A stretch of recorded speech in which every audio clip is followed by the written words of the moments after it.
సోమవారం సుప్రీంకోర్టులో జస్టిస్ సంజీవ్ ఖన్నా గారి ధర్మాసనం కోర్టు నెంబర్ 2 అందులో 1వ తారీఖు 1వ కేసుగా నేను ఈ ఆంధ్రప్రదేశ్ రాష్ట్ర ముఖ్యమంత్రి జగన్మోహన్ రెడ్డి ఎన్నో కేసుల్లో నిందితుడిగా ఉన్న ఈ జగన్మోహన్ రెడ్డి హైదరాబాద్లో ఉన్న సిబిఐ కోర్టుకి సుమారు ఇంకా అన్ని కేసుల్లో కలిపి ఒక 3000 వాయిదాలు ఇప్పటి వరకు కోరటం జరిగింది అన్న దాని మీద త్వరితగతిన విచారించాలి అని ఒకటి. అసలు ఇన్నాళ్ళు కోర్టుకు వెళ్ళలేదు కాబట్టి అసలు బెయిల్ కూడా రద్దు చేయాలి అని ఇంకొకటి వేసిన పిటిషన్లు 1వ తారీఖు సెకండ్ కోర్టులో ఫస్ట్ కేసుగా విచారణకి రాబోతోంది. ఏం జరుగుతుందో చూద్దాం. సో హైకోర్టులో అయినా సుప్రీంకోర్టులో అయినా ప్రజాకోర్టులో అయినా ఆ ఉన్మాది మీద పోరాడింది పార్టీలకి సంబంధం లేకుండా. ఇప్పుడు ఎవరో అందరూ చెప్తున్నారు కదా, మా పార్టీలో లేడు సభ్యత్వం అని. దట్స్ కరెక్టే. ఏ పార్టీలో సభ్యత్వం లేకుండా ఒంటరి వ్యక్తిగా జగన్మోహన్ రెడ్డి మీద నేను పోరాడుతున్నా. అందులో భాగంగా ఆ మ్యాటర్ రేపు 1వ తారీఖు 1వ కేసుగా వస్తుంది. ఏం జరుగుతుందో చూద్దాం. అంటే ఓవర్ నైట్ మిరకిల్స్ జరగకపోవచ్చు, కానీ చూద్దాం. నా కేసు తప్పు అనడానికి లేదు, ఎందుకంటే 3000 పైన వాయిదాలు అతను అడిగిన మాట నిజం. అన్ని వాయిదాలు ఇవ్వకూడదు అని రూల్స్ ఉన్నమాట నిజం. సో మరి చూద్దాం మరి న్యాయస్థానం ఏం చేస్తుందో. సో మరి గొంతు విప్పి ఇటువంటి అన్యాయాల్ని కోర్టులో ప్రశ్నిస్తే సీట్లు ఎవరమ్మా అంటారా? చూద్దాం ఏమవుతుందో చూద్దాం. అంటే చర్చ జరగటం డెఫినెట్గా దురదృష్టం.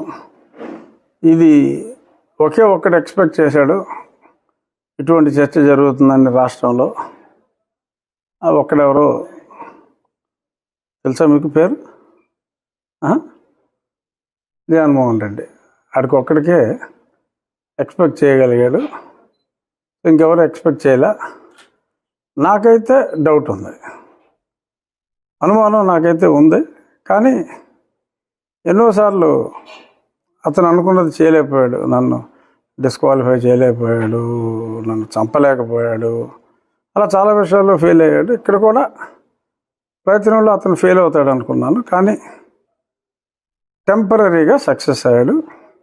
ఖచ్చితంగా మనస్ఫూర్తిగా నేను నమ్మి చెప్పేది ఏంటంటే 3-4 రోజుల్లో తప్పకుండా కూటమి తిరిగి నన్ను, అది బీజేపీ కావచ్చు, టీడీపీ కావచ్చు, ఏ పార్టీ అయినా కావచ్చు. గతంలో నేను ఎందుకని చెప్పానో, ఏ పార్టీయో నేను ఇప్పుడు చెప్పలేనని చెప్పింది ఈ ముందు చూపుతోటే చెప్పా. పలానా పార్టీ అంటే ముందు ఆ పార్టీకి వలేసేస్తాడని చెప్పి నేను ముందు చూపుతో ఏ పార్టీయో చెప్పకుండా నేనున్నా. బట్ ఎనీహౌ తప్పకుండా కూటమి తరఫున ఆల్రెడీ భారతీయ జనతా పార్టీకి సీటు వచ్చింది కాబట్టి మేబీ భారతీయ జనతా పార్టీ తరఫునే పోటీ చేయడానికి అవకాశాలు ఎక్కువ ఉండొచ్చు. బట్ ఖచ్చితంగా కన్సిడర్ చేస్తారు అనే అభిప్రాయం అయితే నాకు పూర్తిగా ఉంది. అయితే ఎటువంటి ఐడియా లేదు, చూద్దాం. ప్రస్తుతానికి ఇంకా నేను ఏ పార్టీలో లేను. ఆ పార్టీలు కూడా అదే చెప్తున్నాయి. ఒక పార్టీ మరి జాయిన్ అవ్వకుండా ఎలా ఇస్తామని చెప్పి మరి తిరుపతికి సీట్ కన్ఫర్మ్ చేసి జాయిన్ చేసుకున్నారు. అంటే అబద్ధం ఆడినా కూడా పాపం అరగంటలో దొరికేశారు. అలాగా కొద్దిమంది ఇంకో పార్టీలో కూడా ఇలాంటి ప్రచారమే చేయాలనుకున్నారు.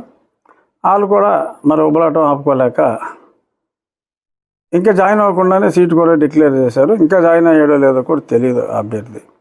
సో ఇటువంటివి ఉన్నాయి కాబట్టి అది కేవలం జాయిన్ అవ్వలేదు అనేది అది ఒక అభియోగం. బట్ అది పెద్ద ఇష్యూ కాదు. డెఫినెట్గా నాకు నరేంద్ర మోడీ గారి మీద, చంద్రబాబు నాయుడు గారి మీద పవన్ కళ్యాణ్ గారి మీద పూర్తి విశ్వాసం ఉంది, వారి నాయకత్వం మీద. డెఫినెట్గా జగన్మోహన్ రెడ్డిని వారు ప్రేమించరు అనేదే నా ప్రగాఢ విశ్వాసం. మొట్టమొదటిసారిగా ప్రజలందరికీ జగన్మోహన్ రెడ్డి అంటే ద్వేషం ఉంది చాలామందికి. బట్ ఆ ద్వేషం ఉండటం వేరు, మనసులో కుమిలిపోయినా అని అడగటం వేరు, అంటం వేరు. సో అది నేను అందరికన్నా ఓ సంవత్సరంన్నర ముందు ఎక్స్ప్రెస్ చేశా, అది ప్రజలకు తెలుసు. సో కాబట్టి జగన్మోహన్ రెడ్డి మీద జరుగుతున్న ఈ ప్రజా పోరాటంలో, ఈ ఎలక్షన్స్లో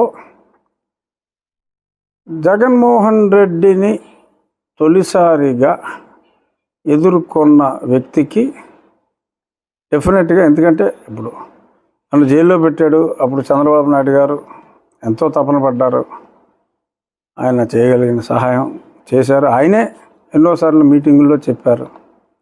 మరి అంత సహాయపడిన వ్యక్తి నాకు ఎందుకు అన్యాయం చేస్తారు? అలాగే కేంద్రంలో ఈ పనికిమాలినోడు నన్ను డిస్క్వాలిఫై చేయాలని చూశాడు, కేంద్రం చేతిలో పని, ఇప్పుడు నన్ను చంపాలని చూశాడు, నాకు సెక్యూరిటీ ఇచ్చారు. సో నన్ను చంపకుండా కాపాడిన కేంద్ర ప్రభుత్వం, ఆ పదవి పోకుండా కాపాడిన కేంద్ర ప్రభుత్వం, నేను వీడి చేతిలో చావు దెబ్బలు తిని బయటికి రావటంలో ఆ సమయంలో మరి ఎంతో సహాయం చేసిన చంద్రబాబు నాయుడు గారు నాకు అన్యాయం చేస్తారు అనే ఆలోచన కూడా నాకు లేదు. డెఫినెట్గా 3 రోజులు పడుతుందా, 4 రోజులు పడుతుందా, ఖచ్చితంగా కూటమి అభ్యర్థిగా నేను నరసాపురం నుంచే పోటీ చేయగలను అన్న విశ్వాసం నాకుంది. నాకన్నా ఎక్కువగా ఆ నియోజకవర్గ ప్రజలకే కాదు, రాష్ట్రంలో ఉన్న జగన్మోహన్ రెడ్డిని ద్వేషించే అందరికీ కూడా ఉంది. ఇంతమంది కోరుకుంటున్న నా కూటమి అభ్యర్థిత్వాన్ని ప్రజల మ్యాండేట్ కోసం ఇవాళ అందరూ ప్రతి ఓటర్ని కూడా కాలు పట్టుకుని బతిమాలవలసిన ఈ పరిస్థితుల్లో ఎంతోమంది యాంటీ జగన్మోహన్ రెడ్డి వ్యక్తులు ఉండగా, వాళ్ళందరూ నన్ను అభిమానిస్తూ ఉండగా, ఎలక్షన్లు గెలవాలనుకున్న ఎవరికీ కూడా నాకు అన్యాయం చేయాలన్న ఆలోచన రాలేదు. కొంత అబరేషన్ జరిగింది. వీరు భారతీయ జనతా పార్టీకి సీటు కేటాయించటం, అక్కడ కేంద్ర ప్రభుత్వానికి అంటే కేంద్ర అధిష్టానానికి, రాష్ట్ర అధిష్టానానికి, బహుశా రాష్ట్ర అధిష్టానం నన్ను లైక్ చేసి ఉండకపోవచ్చు, what ever may be the reason. ఎందుకంటే నేను రాష్ట్రంలో లేను. రాష్ట్రంలో నేను ఎందుకు లేనో మీ అందరికీ తెలుసు. 18 ఎన్నో ఉన్నాయి కేసులు నాకు ఆ మీద ఇడిపెట్టినాయి. సో కాబట్టి రాష్ట్ర నాయకత్వంతో నాకు పరిచయం కానీ సాన్నిహిత్యం కానీ పెద్దగా లేదు. సో కాబట్టి అదేదన్నా ఆ కమ్యూనికేషన్ గ్యాప్ వలన నాకేదన్నా ఈ షార్ట్ గ్యాప్ ఆఫ్ అనౌన్స్మెంట్ వచ్చి ఉండొచ్చు. బట్ ఒక రకంగా ఏది జరిగినా మనం మంచిగా అనుకునేటట్టు నన్ను చాలామంది ప్రజలు, జగన్మోహన్ రెడ్డిని ద్వేషించే వాళ్ళు నన్ను ప్రేమిస్తున్నారు చాలామంది అని నేను అనుకున్నాను. కానీ ఇంతగా నాకు కష్టం వచ్చినప్పుడు నన్ను ఇంతగా స్వాంతన చేకూర్చడానికి కంటిన్యూస్గా వేలాది మెసేజ్లు ఎత్తగలిగి నన్ను ఫోన్లు ఎత్తా. మధ్యలో ఎవడో చెత్తనవడకలో 10 రావాలిగా, ముందు నీకు వచ్చింది అనుమానం, ఏం చేయమంటావు నువ్వు చెప్పు. నాకైతే అనుమానం రాలా, అందుకని ఏం చేయాలో నాకు తెలియదు. సరే, భవిష్యత్తులో అంటే ఎన్నికల్లో ఎంపీగా బయటకు వస్తారు, మళ్ళీ కూడా చేస్తారు. ఖచ్చితంగా నేను నరసాపురం నుంచి ఎంపీగా రావాలి. జగన్మోహన్ రెడ్డి అనేవాడు ఇక్కడ ఎన్నికల్లో ఓడిపోవాలి, రాష్ట్ర ఎన్నికల్లో అనేది మెజారిటీ ప్రజల అభిప్రాయం ఈ రోజుకి. సో డెఫినెట్గా వాళ్ళ కోరిక తప్పకుండా నెరవేరుతుంది అనేది నా విశ్వాసం. అది అతి విశ్వాసం కాదని నేను అనుకుంటున్నాను.